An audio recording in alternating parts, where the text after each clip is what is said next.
যে আমরা একসময় তো সবাই কি গরু পালতাম, সবটা দেশি গরু পালতাম। একটা দেশি গরুর দাম সর্বোচ্চ কত হবে? 70, 80, 1,10,000। হ্যাঁ, এইরকমই, তাই না? 70, 80, 1,10,000। কিন্তু আমরা যদি একটু ভালো জাতের গরু পালি, তাহলে কিন্তু আমরা এখান থেকে দামও বেশি পাবো, দুধও বেশি পাবো, সবকিছু কিন্তু বেশি পাবো। আমাদের প্রতিদিন বলা হয়েছে 250 ml দুধ খেতে হবে, 1 পোয়া, 1 পোয়া করে আমাদের দুধ খেতে হবে প্রতিদিন। সপ্তাহে 2টে ডিম খেতে হবে। তবে প্রতিদিন যদি একটা দুটো খেতে পারে সেটা বেশি ভালো, কিন্তু আমাদের দেশে বলতেছে যে সপ্তাহে 2টে ডিম, এটা হলো কমপক্ষে খেতেই হবে। আর প্রতিদিন 120 গ্রাম মাছ আবার 120 গ্রাম গোস্ত খেতে হবে। তা আমরা কি, এই যে প্রথমে যে বললাম 250 ml দুধ, আমরা কি প্রতিদিন খাই? আমার মানে 6 মাসেও খাইনি। আমরা খাই কখন? যখন হয়তো অসুস্থ হয়ে গেলাম, দুর্বল হয়ে গেল, তখন কিছুদিন খাই, খায়া যেই শরীরটা একটু চলার মতো হয়ে যায়, তখন আবার কি করি, বাদ দিই। বিশেষ করে এই যে ছোট বাচ্চাদের জন্য দুধ কিন্তু আরো বেশি প্রয়োজন। কেন প্রয়োজন বলা হয়েছে? একটা মানুষের আল্লাহ তাআলা সৃষ্টি করে দিয়েছে মাথা থেকে একদম পা পর্যন্ত প্রত্যেকটি জিনিসই কিন্তু অত্যন্ত গুরুত্বপূর্ণ, দরকারি। কিন্তু এর মধ্যে কিন্তু যেমন একটা হাতের একটা অংশ যদি মানুষের না থাকে, সে কি মরবে? মরবে না। কিন্তু এডি যদি না থাকে, তাহলে সে বাঁচবে আর না। শরীরের মূল জিনিস কিন্তু হচ্ছে এইটা। এবং এই ব্রেন, মানুষের যে ব্রেন, এই ব্রেনের তৈরি হয় হচ্ছে হলো, বলা হয়েছে জন্ম থেকে 8 বছর, কোনো বইতে বলছে 6 বছর, এই পর্যন্ত ব্রেনের সব ডেভেলপমেন্ট হয়ে যায়। অর্থাৎ আজকে যে ছেলেটা জন্মগ্রহণ করলো, সে ডাক্তার হবে, না ইঞ্জিনিয়ার হবে, না ভ্যান চালাবে, নাকি দোকানদারি করবে, তার মধ্যে ব্রেন যেটা তৈরি হওয়ার 6 বছর, কোনো বইতে বলতেছে 8 বছরের মধ্যে তৈরি হয়ে যায়। তাহলে আমরা যখন বড় হয়ে যায় একজন মানুষ, সে যখন খাবে যেটা, সে তার বেঁচে থাকার জন্য খাবে, তখন কিন্তু তার এটা আর তৈরি হবে না।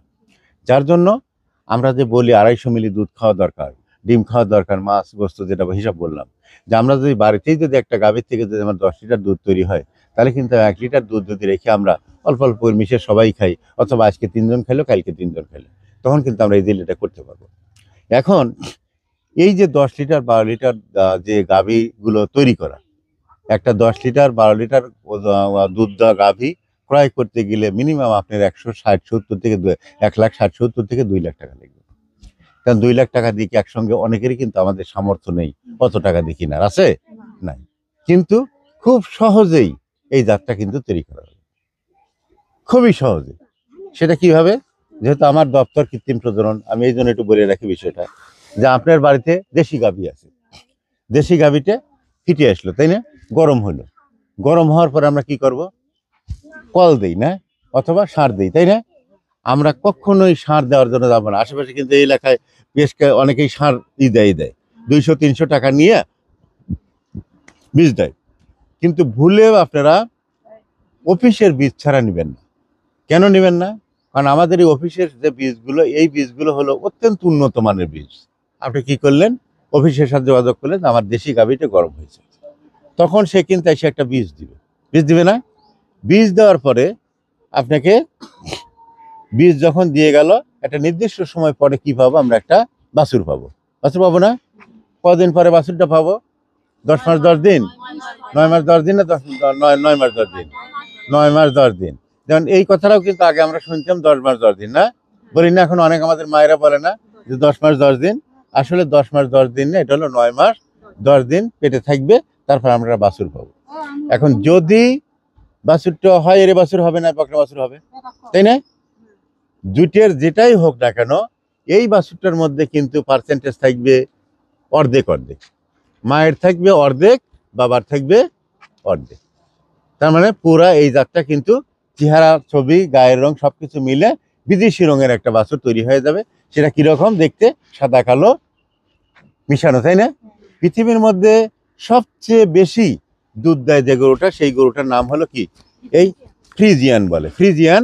এই গরুটার উৎপত্তি হচ্ছে হল্যান্ডে, এবং এটা সাদা কালো মিশানো থাকে। এই গরুটা পৃথিবীর মধ্যে সবচেয়ে বেশি দুধ দিয়ে থাকে এই গরুটা। এখন মনে করেন, দেখেন, আমার গাভীটা কি ছিল? দেশি গাভী ছিল, তাই না? এখন এই দেশি গাভীটা যদি দুধ দেয় 2 লিটার, ও দুধ দেয়, ওর মা দিত কত? 2 লিটার। এখন এটা যদি বকনা বাছুর হয়, তাহলে ওই মায়ের কাছ থেকে পাবে মায়ের অর্ধেক। মায়ের অর্ধেক কত? 1। আর বাবা যদি দুধ দিয়ে থাকে 20 লিটার, ওই জাতের, বাবা যদি দুধ দিয়ে থাকে ওই জাতের এটা দুধ দিয়ে থাকে হলো 20 লিটার, তাহলে ওখান থেকে আসবে কত অর্ধেক, তাহলে 10, তাহলে 10 প্লাস হলো এই 11, এই 11 লিটার দুধ আমরা পাবো হলো তার প্রথম বিয়ানে।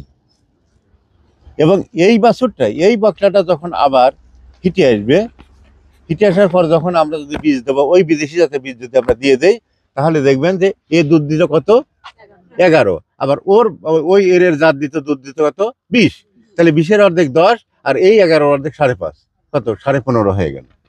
অর্থাৎ এইভাবে যদি আমরা কয়টা 6 থেকে 7টা জেনারেশন, 6 থেকে 7টা জেনারেশন যদি আমরা এইভাবে ক্রস করাই, আপনার বাড়িতে বলা হয়েছে যে ওই দেশি গাভীটা থেকে প্রায় 100% ফ্রিজিয়ান জাতের গাভী তৈরি হয়ে যাবে।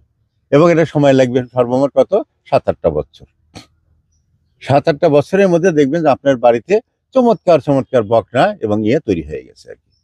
ঠিক আছে।